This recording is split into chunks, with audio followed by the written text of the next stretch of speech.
Embark just published a huge update for Arc Raiders, but a lot of people are being negative about it because they're focusing on the wrong things. Don't listen to the negativity. Here's what Embark's update really means.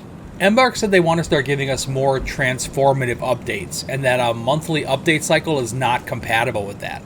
Instead, they're going to release major updates twice a year, and these updates will be much larger in scale and transform the way we all enjoy the game. They also said a dedicated live service team will continue to manage regular live updates, balance fixes, bug fixes, store updates, and player events. What this means in plain English is that Embark knows we want bigger updates and we want them more frequently. But they also know their own limits. So they can either give us bigger updates once in a while or smaller updates a lot more often. They've been doing smaller updates on a monthly basis since the game dropped, but that hasn't produced the results they wanted.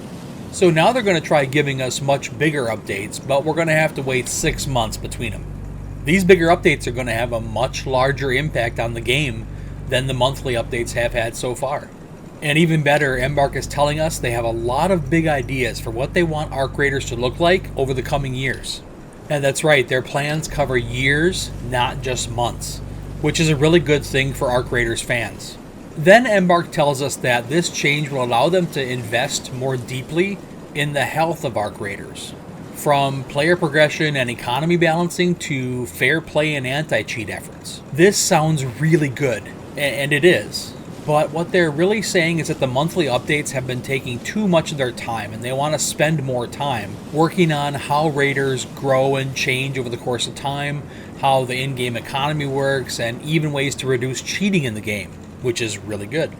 So there is nothing here to be negative about.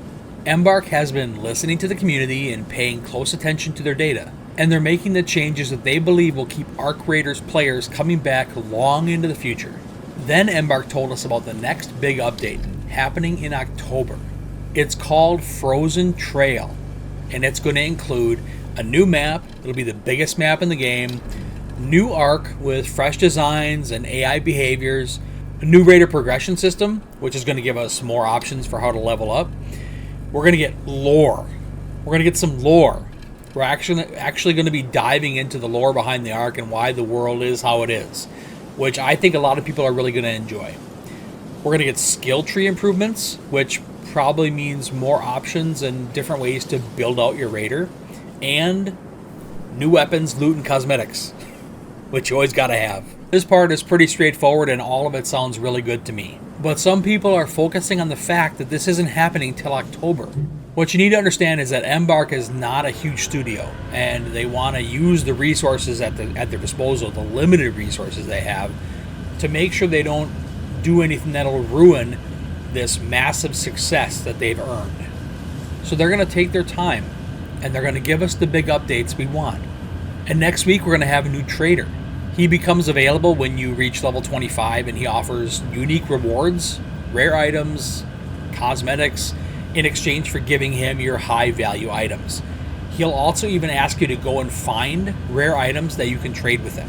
He'll also offer extra stash space and an expedition vault, which sounds really cool to me because you can store up to 5 items to carry over when you do the expedition, so you don't lose literally everything you worked so hard to get.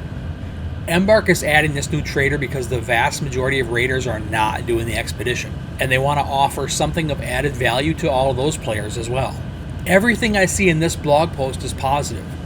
I see no reason at all to be negative.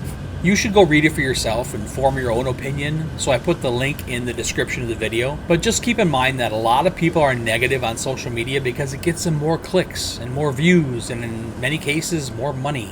Please do yourself a favor and take what those people have to say with a grain of salt. And just remember that Embark has every reason to make as many players happy as possible. They have no reason to make the game worse, and every possible reason you can think of to make the game even better.